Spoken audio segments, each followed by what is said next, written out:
Why do you think artists are so generally and universally complicated, conflicted, tortured by their relationship to money? In my experience, everyone has stuff around money.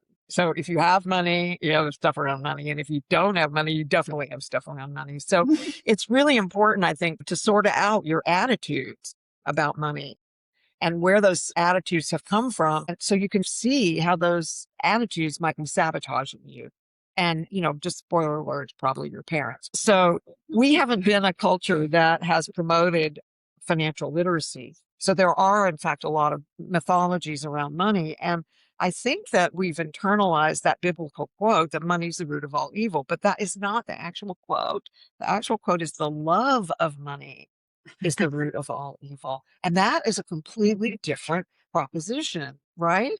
And so it's easy to want to run the other way in a time of such ostentation and extreme selfish wealth that's on display.